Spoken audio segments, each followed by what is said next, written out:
Welcome to Unbewonderl. I'm Ryan, joined by Dan, and we're here to break down the latest Chiefs preseason action. We couldn't go live right after the game due to preseason scheduling and family commitments, but we're here now to cover everything you need. If you missed our initial takeaways, check them out for more insights. Tonight, we'll dive into standout performances, answer your questions, and have a good time.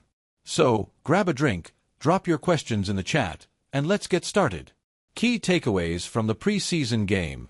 The Chiefs got off to a solid start in their recent preseason game, with a focus on protecting Patrick Mahomes and setting the tone for the regular season. While many performances aligned with expectations, a few players stood out, and some raised concerns. Let's break it down. Standout performer, Noah Williams. Noah Williams was the most impressive player on the field.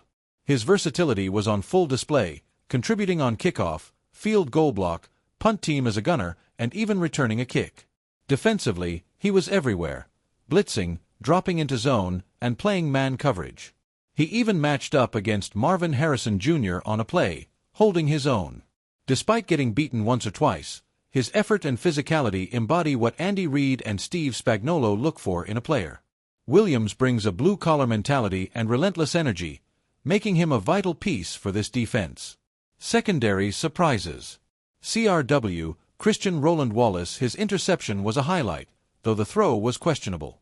What stood out was his alignment as a single high safety, a new role for him. This suggests the Chiefs are experimenting with cover 3 schemes, potentially moving away from their usual cover 2 or cover 4 looks. This flexibility could reshape the secondary's approach. Robert Tonyan solidified his case as the likely TE3. His explosiveness and ability to find soft spots in zone coverage were evident, even against backup defenders. He looked faster than expected, especially on yards after catch, YAC. Offensive line observations. Josh Simmons. Simmons showed promise but needs to refine his technique. He was late with his hands at times, a carryover from college, but his athleticism allowed him to recover. Against NFL competition, he must speed up his reactions to avoid being exposed. Kingsley Suamataia. Kingsley had a mixed performance at guard. His run blocking was strong, leveraging his power and length, but his pass protection needs work. He played too high, leading to a notable loss where he stepped on Creed Humphrey's foot and got knocked down. His foot speed and base need improvement, but with only 12 snaps at guard, he's still adjusting. His eyes were active, which is a positive sign for a rookie transitioning positions. Isa Pola impressed with 0 pressures allowed in 28 snaps, albeit against lower-tier competition. He outperformed Ethan Driscoll, who missed the game due to an appendectomy and is unlikely to see the field soon.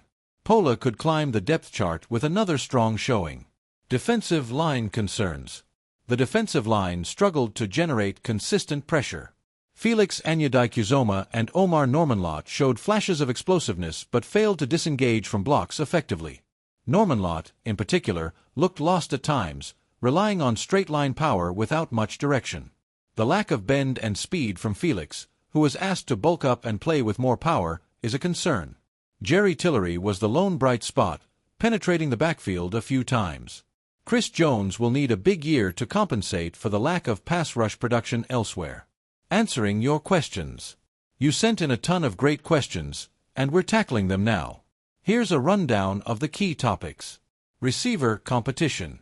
Micah, with Rashee Rice's suspension looming, who makes the roster?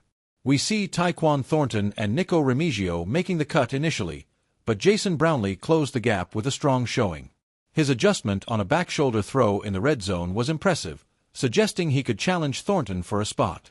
Juju Smith-Schuster and Mecole Hardman are locks, and Jalen Royals could push for snaps due to his athleticism and ability to exploit space. Defensive line outlook. Quinn, the lack of push from the defensive line is worrying. Felix and Normanlott need to improve their disengagement, and the team may rely heavily on effort-based plays and Chris Jones' dominance. The Chiefs' preference for power over speed rushers under Spagnuolo limits their pass rush ceiling. Safety and free agent rumors. Micah, with Deion Bush's injury and inconsistent safety play, could the Chiefs sign Justin Simmons? Unlikely. Simmons doesn't fit Spagnuolo's system, and the team prefers to develop younger players like CRW and Jaden Hicks. Mike Edwards could shift to a practice squad role as an emergency option. Surprise cuts. Minotaur. Potential surprise cuts include Juan Morris, who struggled significantly at right tackle, and Jalen Moore, who had alignment issues and lacked separation. Neither is in immediate danger, but Morris' poor balance and hand usage make him a candidate to be replaced by someone like Isa Pola. Kingsley's development. Multiple questions. There's some panic about Kingsley Swamataya's performance, but we see it as a learning curve. His run blocking is a strength, and his issues in pass protection, playing too high, slow foot speed, are fixable with time. With only a handful of snaps at guard, he's still adapting. Comparisons to Zach Fulton suggest he could become a reliable, versatile lineman with proper development. Other notable performances. Jalen Royals. Royals showed promise as a slot receiver, sitting down in zones and providing an outlet. His frustration with Sky Moore's missed block on a screenplay was evident, but his athleticism makes him a candidate for a bigger role, especially during Rice's absence. Jeff Boss. Boss's speed and blitzing ability were standout traits.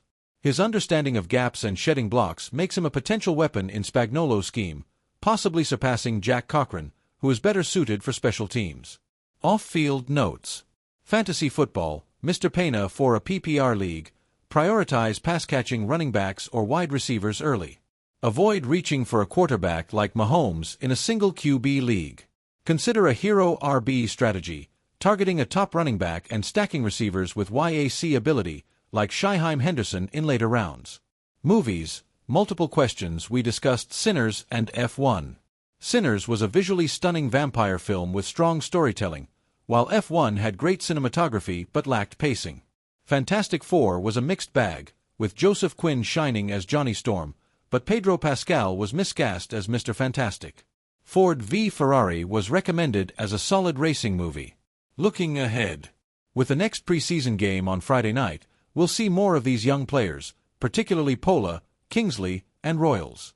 We'll be back with more breakdowns and analysis, so hit the like button, subscribe, and ring the bell to stay updated.